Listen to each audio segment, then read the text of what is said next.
बाधाओं को पार करते हुए अरविंद केजरीवाल दिल्ली के मुख्यमंत्री पद पर आसीन हो चुके हैं, लेकिन एक मुश्किल से उनका पीछा नहीं छूट रहा। वो परेशानी है उनकी खांसी, जो लगातार उनकी सेहत पर धावा बोल रही है। लेकिन अब स्वास्थ्य के नजरिए से केजरीवाल के लिए अच्छे दिन आने वाले हैं, क्योंकि प्रधानमंत्री मोदी ने खांसी को दूर भगाने के लिए उन्हें एक नुस्खा सुझाया है।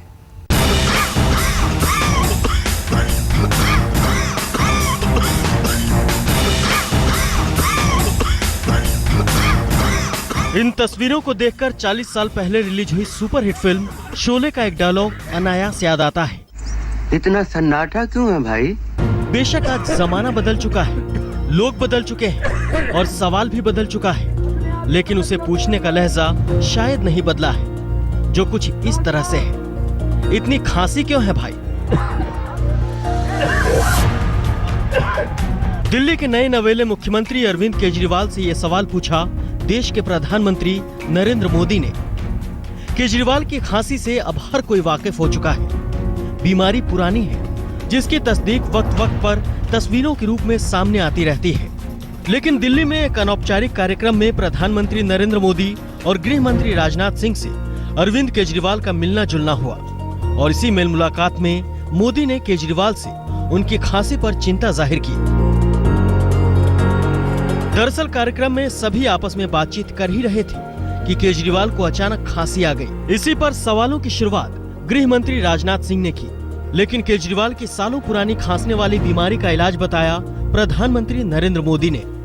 आप भी केजरीवाल की खांसी से जुड़े सवाल और पीएम नरेंद्र मोदी के सुझाव पर जरा गौर फरमाइए।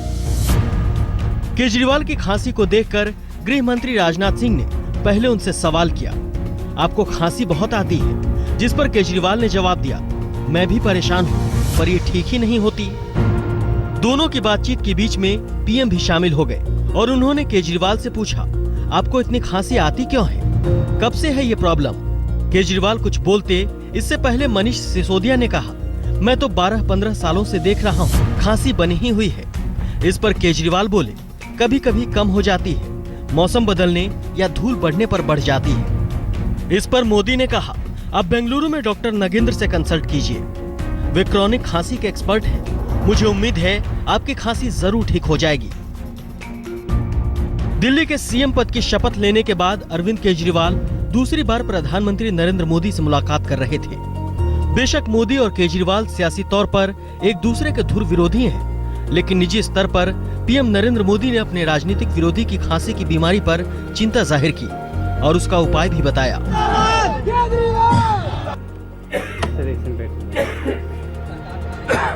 आंदोलन में खांसी, चुनावी रैली में खांसी, प्रेस कॉन्फ्रेंस में खांसी, इंटरव्यू में खांसी, लेकिन अब पीएम मोदी के सुझाव के बाद उम्मीद है कि दिल्ली के मुख्यमंत्री को कमबख्ती ये खांसी छोड़ने के लिए जरूर मजबूर होगी। आज तक ब्यूरो।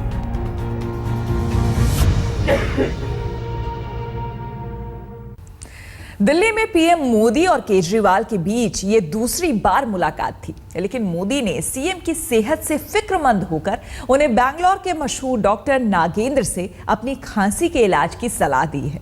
डॉक्टर नागेंद्र योग विज्ञान के जरिए इलाज करते हैं और अब मुमकिन है कि सालों से खांसी से परेशान केजरीवाल को इलाज से राहत मिल सकती है।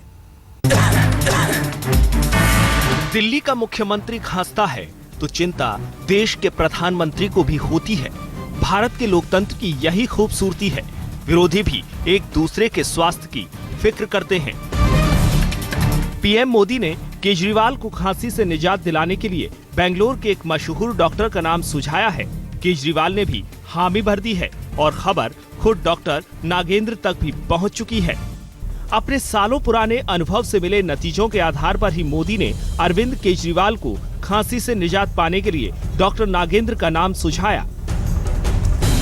डॉक्टर नागेंद्र योग विधि से पुरानी बीमारी को दूर करने में माहिर माने जाते हैं। अब मोदी की नसीहत और डॉक्टर की काबिलियत से केजरीवाल को जरूर फायदा हो सकता है। हालांकि दिल्ली के मुख्यमंत्री केजरीवाल खुद भी योग और प्राणायाम करते हैं, अनुशासित जीवन का पालन करते हैं, लेकिन खांसी से पीछा नहीं छूट रहा। पीएम मोदी से बातचीत के दौरान भी खुद केजरीवाल ने कहा कि वो इससे परेशान हैं, लेकिन खांसी है कि जाती ही नहीं। आलम यह है कि 14 फरवरी को दूसरी बार सीएम पद की शपथ लेने से पहले भी खांसी ने केजरीवाल को बीमार बना दिया। मुझे बुखार था, आज भी क्रोसिन खा के आया हूँ यहाँ पे।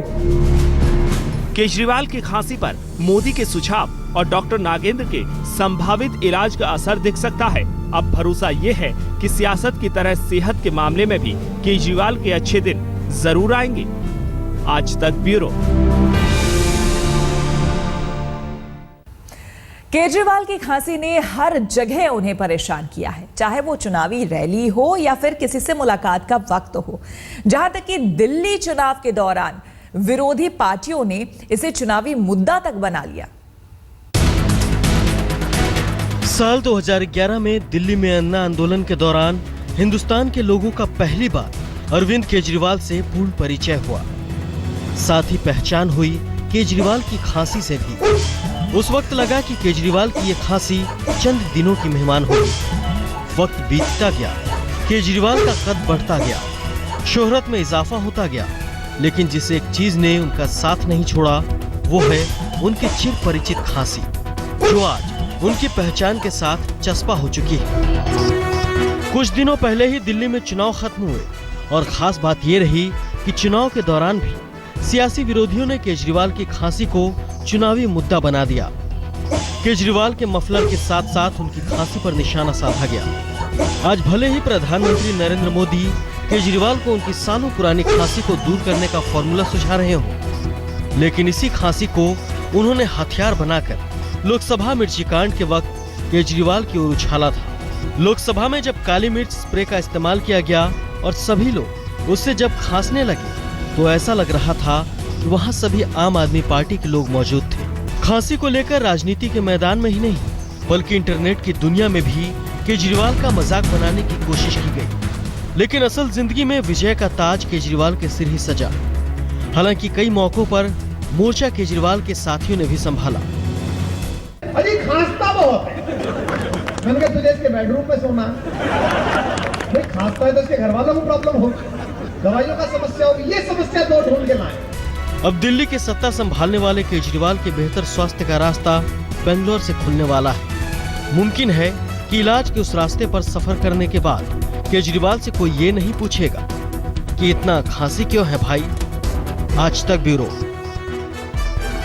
केजरीवाल को भले ही खांसी ने परेशान किया हो, भले ही डायबिटीज, अस्थमा और बुखार उनके मिशन में बाधा बने हो, लेकिन उनके मजबूत इरादों ने हर बीमारी को हरा दिया। जनता की नब्ज को पकड़ने के उनके हुनर ने उन्हें उनके मिशन में कामयाब बना दिया।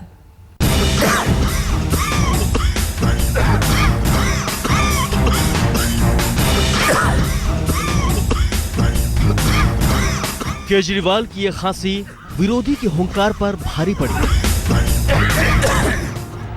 अस्थमा ने पूरा बदन तोड़कर रखा, लेकिन मजबूत इरादों ने विरोधियों की चूल्हे हिला दी। बुखार ने बदन का पारा बढ़ा दिया, लेकिन केजरीवाल विरोधी बयान वीरों पर भी 21 साबित हुए। डायबिटीज ने बीमार केजरीवाल को बहुत सताया, लेकिन उनकी मेहनत के आगे हर परेशानी घुटने टेकने को मजबूर हो गए। कांग्रेस को उखाड़ के फेंक दिया।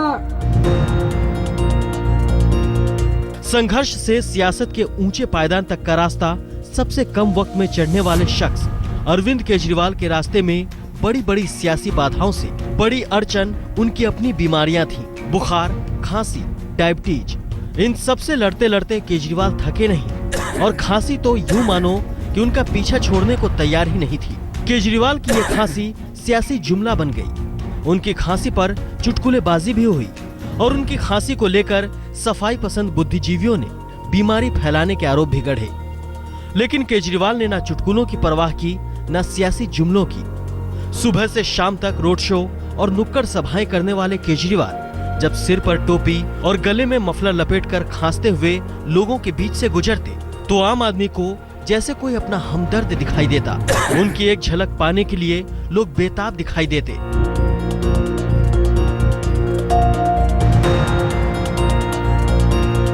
केजरीवाल का गला बंद करने की खांसी ने लाख कोशिश की, लेकिन केजरीवाल की जुबान किसी के रोके ना रुकी। जब मुद्दों की लकीर पर केजरीवाल के तीर निकलते तो हमेशा निशाने पर लगते।